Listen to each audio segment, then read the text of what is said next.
Salut les riders, ça y est, c'est le lancement de la chaîne. On se retrouve aujourd'hui avec la première moto. L'essai se déroule en deux parties. La première partie, c'est le descriptif technique de la moto. Puis ensuite, caméra embarquée, je vous emmène avec moi directement sur le casque pour vous donner mes réactions à chaud au guidon de cette Ninja 400. C'est un exercice que j'ai apprécié, que je vais renouveler parce que vous allez avoir d'autres vidéos. N'hésitez pas à me donner votre avis, voilà, pour m'améliorer. En tout cas, je compte sur vous. Encore merci d'être là pour cette première vidéo. C'est que le début. Je compte sur vous. Aujourd'hui, nous sommes à Grenoble pour le Kawasaki Tour. On va découvrir les entrées de gamme de chez Kawasaki pour 2023, la Z400 et la Ninja 400. La Z400, qu'est-ce que c'est? Un roadster 400 cm3 qui convient aux débutants. On a 45 chevaux, 168 kg. Donc le guidon droit, on a besoin de venir vers l'avant. On a le dos droit, le buste droit, les jambes un petit peu pliées pour avoir une position sportive. Sur une moto légère, 168 kg, ça s'emmène facilement.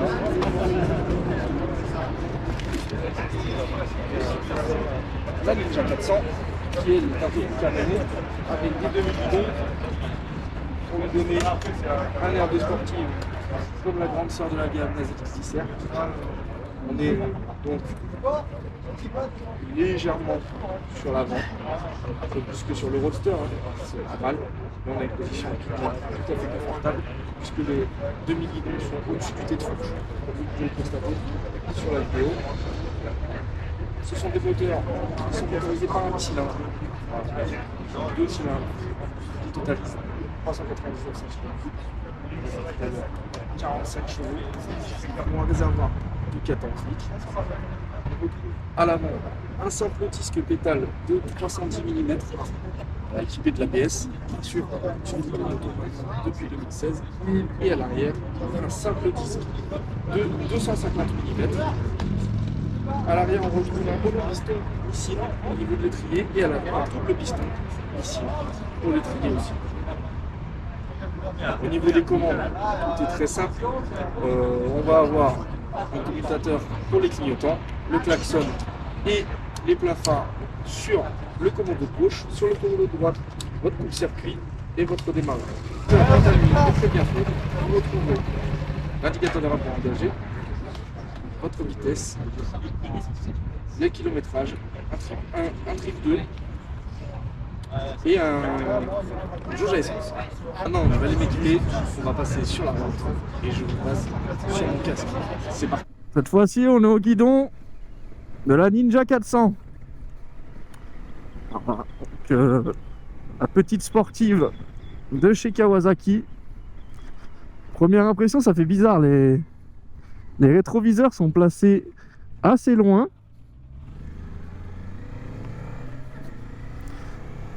Mais on y voit très très bien. Ça ne bouge pas.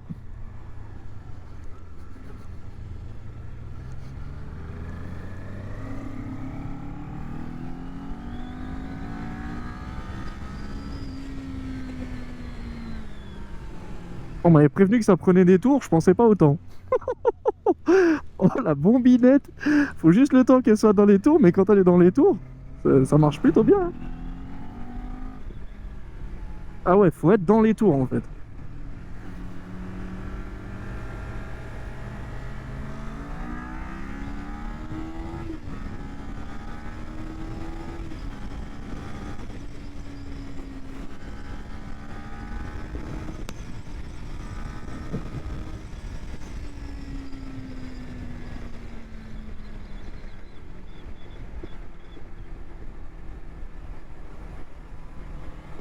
Ah ouais, faut être dans les tours. Mais par contre, quand on est dans les tours, oh ouais, elle en veut.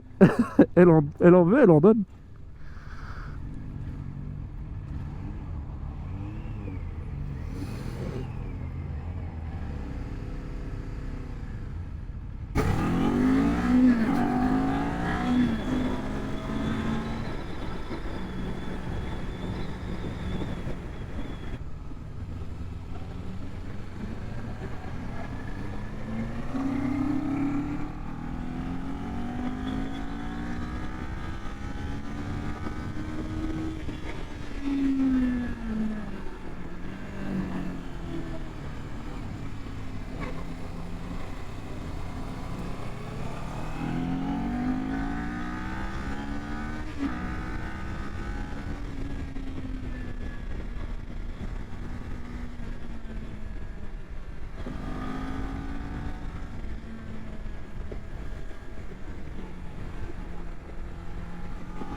Ah mais je comprends maintenant pourquoi les gens prennent des petites cylindrées. Bon, faut tirer dedans, hein. Mais mais il y a quelque chose qui se passe quoi.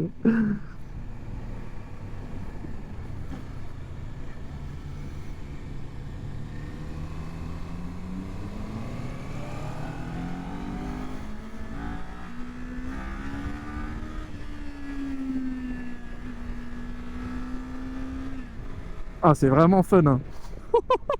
C'est vraiment quelque chose, hein. Ah ouais, faut tirer dedans, ça se vit, hein. Mais oui, oui, si, si. Si, si, je le reconnais.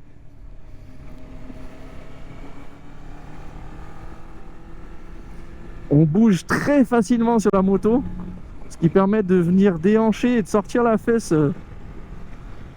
En plus, vu qu'elle pèse de rien, on lui donne tout de suite la trajectoire qu'on veut. C'est un vrai vélo. Voilà, même pas je rétrograde, juste sur la fesse, hop, elle plonge.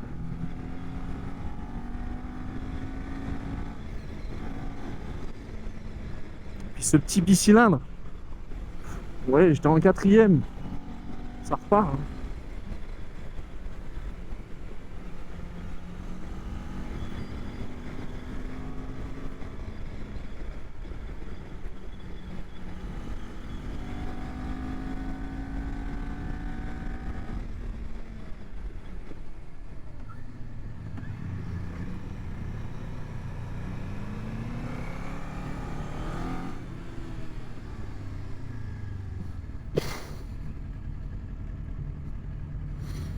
Ça fait 15 ans que j'essaie de te rattraper. Ce qui est drôle, c'est que t'es en deuxième, à 8000 tours, à 50 km/h.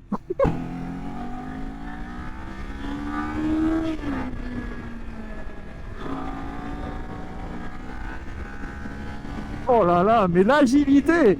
C'est ça l'agilité! Voilà, l'agilité du châssis, hein, parce que lui, le moteur, il est pointu. Il faut monter là-haut, hein.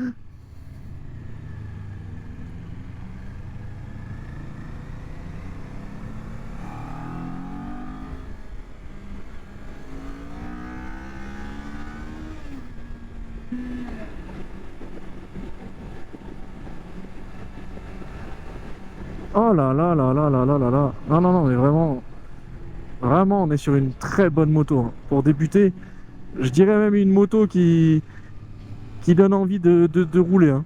Attention, hein. Très franchement, une moto qu'on prend très très vite en main. Le poids, on le sent pas. 168 kilos. C'est fou. Je pensais pas qu'une si petite cylindrée, on pouvait prendre autant de plaisir. On se prend au jeu en fait. De vouloir rouler avec les grosses. Et on suit, hein. Puis tout à l'heure,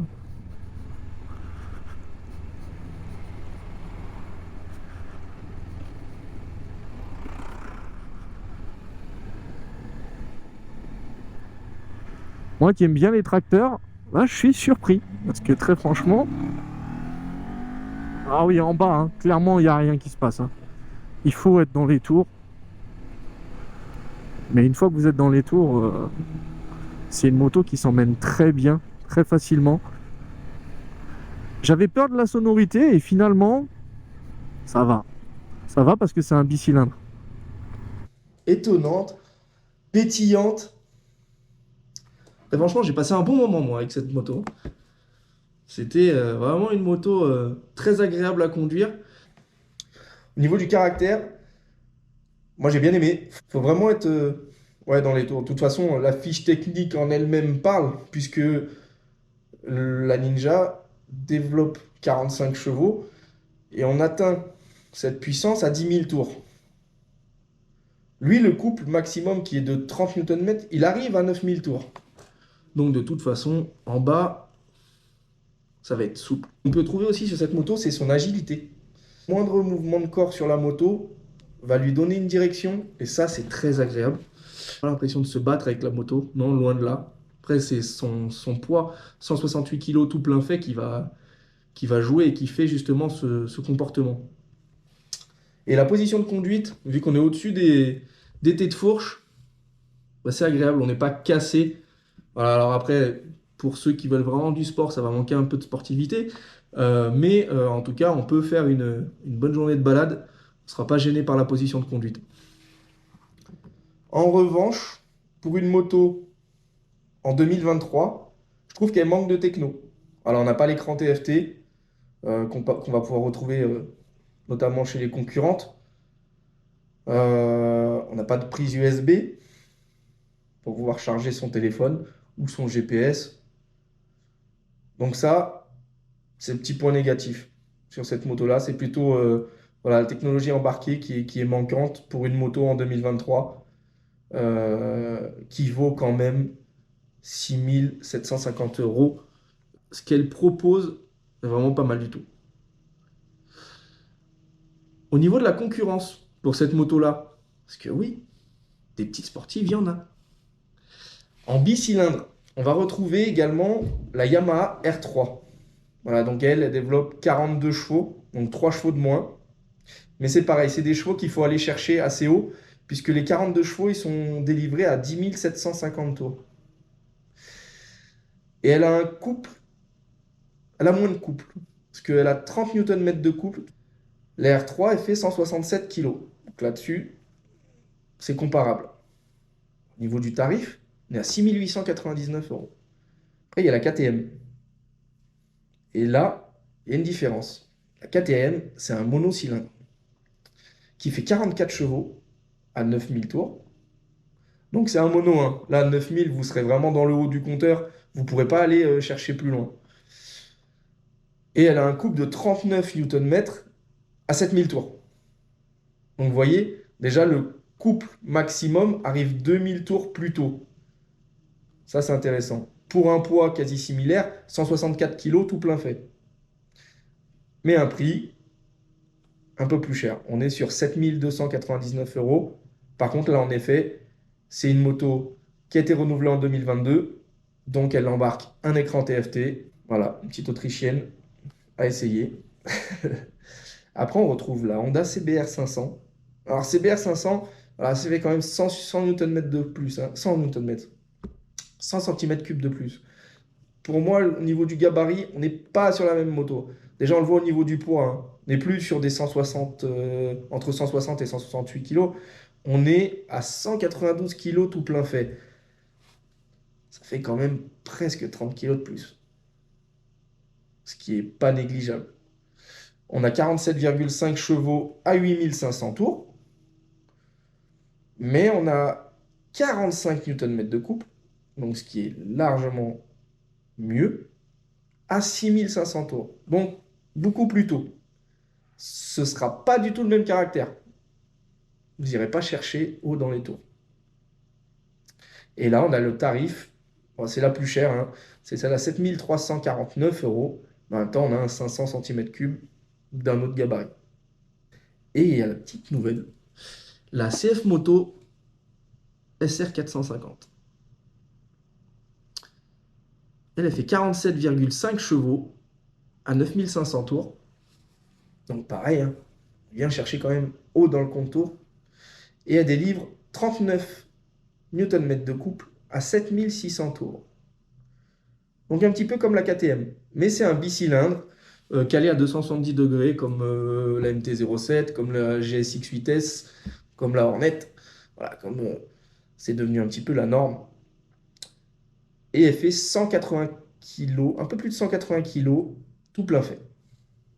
Pour un tarif de 6 490 €. Et là, c'est un modèle 2023, vous avez du LED à profusion. Là, la techno, elle a l'écran TFT, du moins, elle a une prise USB. Voilà, donc ça peut être intéressant aussi pour vous si vous aimez les petites sportives. J'espère qu'on pourra faire le review de ces motos. En tout cas, merci à Kawasaki Grenoble pour l'essai de la Ninja 400. J'espère que cet essai vous aura plu. N'hésitez pas, un petit pouce bleu, à vous abonner, parce que c'est la première vidéo, mais il y en aura d'autres. Allez, à bientôt les riders.